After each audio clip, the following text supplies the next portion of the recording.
अस्सलामुअलैकुम वरहमतुल्लाहि वबरकातुहू। दोस्तों, उम्मीद करता हूँ आप खैरियत से होंगे। मैं हूँ मोहम्मद मकसूद कासमी और आप देख रहे हैं बाग़ मदीना यूट्यूब चैनल। दोस्तों, एक बहुत ही दिल को दहला देने वाली ख़बर आ रही है। अभी चंद रोज़ पहले ही अतीक अहमद के बेटे का इनकाउंटर हुआ था और दोस्तों इस तरीके की ख़बर आ रही है और कई अखबार वालों ने उसको छाप भी दिया है कि अतीक और उसके भाई अशरफ की प्रयागराज में हत्या कर दी गई है। हत्या किसने की ये अभी पता नहीं चला है। शनिवार रात अतीक अहमद को कालविन अस्पताल में मेडिकल के लिए ले जा रही पुलिस की गाड़ी पर अज्ञात लोगों ने हमला कर दिया था।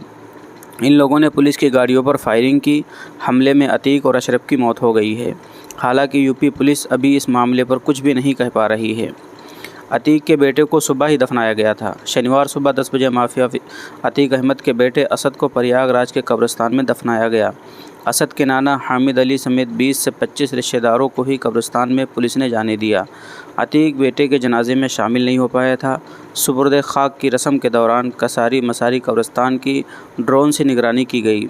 पुलिस की सुरक्षा भी सख्त थी। उधर मामले में मजिस्ट्रियल जांच के आदेश भी दिए गए थे। जिला मजिस्ट्रेट ने नगर मजिस्ट्रेट अंकुश श्रीवास्तव को जांच अधिकारी बनाया है। आदेश में बताया गया है कि कोई भी व्यक्ति एनकाउंटर से जुड़े सबूत 3 दिन तक दे सकता है। तो दोस्तों, ये थी मुख्तसर सी खबर कि अतीक अहमद और उनके भाई अशरफ जो थे उनका भी आज कत्ल कर दिया गया है। और कत्ल किसने किया है, किन वजहों से किया है और किस तरीके से किया है, ये सारे हालात का भी पता नहीं चल पाया है। बस ये बताया जा रहा है कि कुछ अनजान लोग आए और उन लोगों ने हमला किया और हमले में ही अतीक और अशरफ को भी गोलियां लगी, जिसकी वजह से उनकी मौत हो गई है। दोस्तों, ये इस वक्त ये हालात हैं और ये ख़बर बहुत ही तेज़ी के साथ गर्दिश कर रही है। आप हज़रात का इसके मुताल्लिक़ क्या कहना है, कमेंट कर दीजिए। और पहली बार चैनल पर आए हैं तो बराए मेहरबानी सब्सक्राइब भी कर सकते हैं। अस्सलामु अलैकुम रहमतुल्लाहि व बरकातुहू।